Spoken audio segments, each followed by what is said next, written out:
আর জান্নাতীদের 120 কাতার হবে। কত কাতার? 120 কাতার। তার মধ্যে 80 কাতার হবে উম্মতে মুহাম্মাদি, বলেন সুবহানাল্লাহ। আর এই উম্মতে মুহাম্মাদির মধ্যে আরো 70,000 স্পেশাল মানুষ আছে। কত হাজার? যারা বিনা হিসেবে বিনা আযাবে ডাইরেক্ট জান্নাতে যাবে ইনশাআল্লাহ। বলে দিব তারা কারা? 70,000। তবে অন্য একটা হাদিসে আসছে যে প্রত্যেক হাজারের সাথে আরো 70,000। তবে শর্ত কঠিন। কিরকম শর্ত? সাহাবীরা বসে ডিসকাস করছেন কে হতে পারে তারা। কেউ বলছেন তারা হয়তো প্রথম দিকের মুসলিমরা হবেন, কেউ বলছেন তারা হয়তো মুজাহিদরা হবেন, কেউ বলছেন তারা বদর যুদ্ধের সাহাবীরা হবে ইত্যাদি। তখন নবী সাল্লাল্লাহু আলাইহি ওয়াসাল্লাম আবার চলে আসলেন, ব্যাক করলেন। ব্যাক করে বলছেন তোমরা কি এই বিষয়ে কি বিষয়ে কথা বলছিলে? তখন সাহাবীরা বললেন আমরা তো ডিসকাস করছিলাম যে কারা হতে পারে সেই 70,000। নবীজি বললেন শোনো, ওই 70,000 মানুষ, এক নাম্বার, ওই 70,000 মানুষ পাখি উড়িয়ে ভাগ্য গণনা করে না। প্রথম কাজটা কি?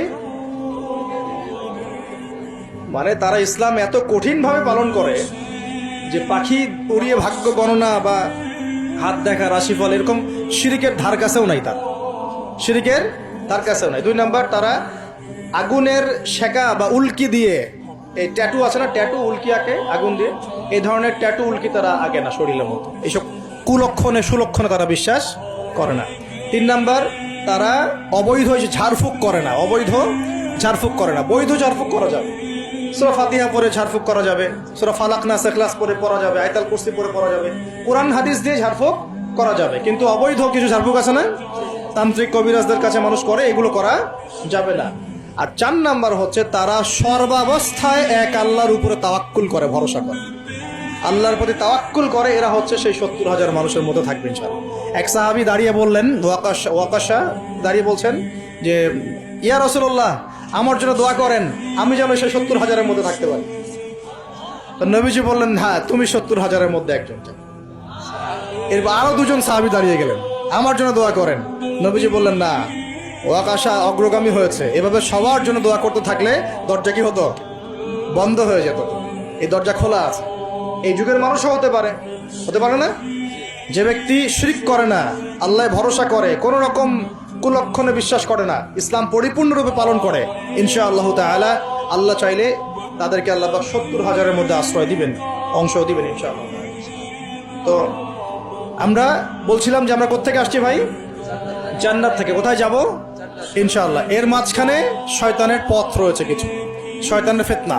কি ফিতনা? শয়তান চায়, শয়তান কিন্তু ওয়াদা করে আসছে, চ্যালেঞ্জ করে আসছে আল্লাহর কাছে। কি করছে?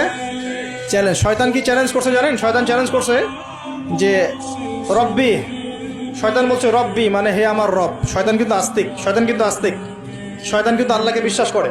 সে বলছে রব্বি, হে আমার রব, আনজিরনি, আমাকে অবকাশ দিন, ইলা ইয়াউমি ইউবআসুন, কিয়ামত দিবস পর্যন্ত অবকাশ দিন। আল্লাহ বলছেন ফাইন্নাকা মিনাল মুনজারিন, যাও, তোমাকে অবকাশ দেওয়া হলো। কিয়ামত পর্যন্ত সময় আল্লাহর কাছে এমন বড় কিছু নয়, খুব সামান্য। এবার সে বলছে রব্বি ফাবিমা আগওয়াইতানি, হে আল্লাহ, যে আদমের জন্য আজকে আমাকে জান্নাত থেকে বের করে দেয়া হলো সিজদা না করার কারণে, লা আকুদান্না লাহু সিরাতাকাল মুস্তাকিম, ওই আদমকে জাহান্নামে নেয়ার জন্য আমি সরল পথে ওত পেতে বসে থাকবো। বসে থাকে না শয়তান?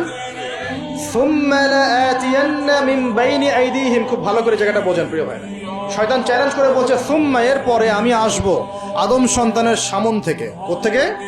এই সামন থেকে মানে অর্থ হচ্ছে দুনিয়া, মানে আপনাকে দুনিয়ার সমস্ত ফিতনা এসে প্রলুব্ধ করে রাখবে। দুনিয়া চোখের সামনে দেখা যায় না? দেখা যায়। দুনিয়ার অভাবের ধোকা দিবে, বেকারত্বের ধোকা দিবে, হতাশা, এইটা সেইটা, স্বামী স্ত্রীর ফিতনা, পরিবারের ফিতনা, সামাজিক ফিতনা, আপনাকে দুনিয়ার এই ফিতনা এসে ব্যস্ত রাখবে, রাখে না? এটা হচ্ছে সামন থেকে আসা। ওয়ামিন খালফিহিম, পিছন থেকে আসবো। পিছন থেকে মানে আপনাকে পরকাল সম্পর্কে হতাশ করে দিবে, এবং পরকাল সম্পর্কে আপনাকে কুধারণা সৃষ্টি করবে, এবং পরকাল সম্পর্কে আপনার মধ্যে একটা গাফিলতি সৃষ্টি করে দিবে যে পরকাল না, পরে দেখা যাবে। হ্যাঁ, পিছনে কি আছে? পরকাল না? পিছনটা পরকাল। তো পরকাল আসবে যখন, তখন দেখা যাবে। হ্যাঁ, বৃদ্ধ হলে তখন তওবা করে নিব, এখনো কি তাড়াহুড়ার কি আছে, পরে দেখা যাবে শেষ বয়সে। এরকম করে আপনাকে ভুলিয়ে ভালিয়ে রাখবে পিছন থেকে। আবার হতাশ করে দিবে, আমার পরকালে আমার জান্নাত হবে না, আমি তো এত আমল করতে পারি নাই, হ্যাঁ, আমার কি হবে, আমার আত্মহত্যা ছাড়া কোনো পথ নাই, এভাবে হতাশ করে ফেলবে আপনাকে পিছন থেকে। সুম্মা লায়াতিয়ান্না মিন বাইনি আইদিহিম ওয়া মিন খালফিহিম, সামন থেকে আসবো, পিছন থেকে আসবো, ওয়া আন আইমানিহিম, ডান দিক থেকে আসবো। ডান দিক মানে কি? এটার ব্যাখ্যাও চমৎকার। ডান দিক মানে কি? আমরা বলি না ডান পক্ষ খুব ভালো মনে করি না?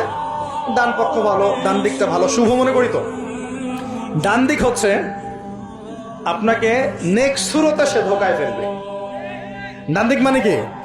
নেক্সট সুরতে ধোকায় ফেলবে। মনে করেন ডান দিক মানে ভালো, মানে আপনি নামাজ পড়ছেন কিন্তু নামাজের মধ্যে শিরক ঢুকাই দিবে। মানুষ দেখতেছে ভালো করে নামাজ পড়ে, নামাজ যাকাত দিচ্ছেন, দান সৎকা করছেন, মনের মধ্যে রিয়া ঢুকাই দেবে। ভালো কাজই তো করছে, ঠিক আছে? মানে হ্যাঁ, এটাও ঠিক। ওই যে হালাল প্রেমের দিকে উদ্বুদ্ধ করার চেষ্টা করে। নেক্সট সুরতে ধোকা, নেক্সট সুরতে। হ্যাঁ, নেক্সট মানে আলেম হয়েছে মানুষ, সবাই একদম বড় বক্তা আলেম সব বলছে, মনের মধ্যে অহংকার, নেক্সট সুরতে ধোকা, ঠিক আছে? বা মনে হচ্ছে যে এক ভাইয়ের গীবত তহমত সমালোচনা করাকে সে দিনের পথে সংগ্রাম মনে করছে, নেক্সট সুরতে ধোকা। হ্যাঁ, এক ভাইয়ের সমালোচনা করা, গীবত করা, তার চরিত্র উদ্ধার করে ফেলা, এটাকে সে মনে করছে যে দিনের জন্যই করছে, ঠিক আছে? নেক্সট সুরতে ধোকা, মানে নেক্সট সুরতে, ডান দিক থেকে মানে কি? নেক্সট সুরতে আপনাকে ধোকায় ফেলে দিই, ফেলছে না? ফেলছে। কিন্তু এটা কিন্তু ডেঞ্জারাস। এটা কাদের জন্য? এটা আবেদ মানুষদের জন্যই, যারা আল্লাহকে মানে, রাসূলকে মানে, চেষ্টা করে দিনের পথে চলার জন্য, এদেরকে সে ডান দিক থেকে আসবে আর কি। মানে আমাদের ক্ষেত্রে আল্লাহ পাক হেফাজত করুন বলি আমি। আর চতুর্থটা হলো ওয়ান শামাইলিহিম, ওদের বাম দিক থেকে আসবে। এটা কেমন? এটা হচ্ছে ফাসেক জালেম শ্রেণীর মানুষ যারা, তাদের সামনে মদ, জুয়া, জেনা সবকিছু উন্মুক্ত করে দিবে, এগুলোর পিছনে ছোট এখন। তো এইভাবে চতুর্দিক থেকে শয়তান আসবে এবং বলবে, আল্লাহকে বলেছে ওয়ালা তাজিদু আকসারহুম শাকিরিন, আল্লাহ আপনি বেশিরভাগ আদম সন্তানকেই শুকরগুজার পাবেন না। এটা কি বাস্তব না? এখন বেশিরভাগ মুসলিম নামাজ পড়ে না? পড়ে না? বেশিরভাগ মুসলিম যাকাত দেয় কি দেয় না? রমজান মাস আসছে দেখবেন বেশিরভাগই অনেকেই রোজা রাখবে না, আছে না? রমজান মাসে মানুষ বেপরদায় চলছে না? রোজা রেখেও মানুষ মাপে কম দিবে না? নামাজ পড়েও সুদ খাচ্ছে না? মানে বেশিরভাগ মানুষ কিন্তু সত্যি সত্যি আল্লাহর পথে নাই। এই পৃথিবীতে বেশিরভাগ মানুষ বলছে আল্লাহর সন্তান আছে, নাউজুবিল্লাহ। খ্রিস্টানরা বলছে না আল্লাহর সন্তান আছে? তো বেশিরভাগ মানুষকে আমি পথভ্রষ্ট করে ছাড়বো, শয়তান কিন্তু বলে গেছে, এবং সেটা কিন্তু বাস্তব হচ্ছেও। আল্লাহ পাক অন্য সূরায় বলেছেন, ফাকারিলুম মিন ইবাদিয়াশ শাকুর, আমার শুকরগুজার বান্দা খুব কম হবে। কি হবে?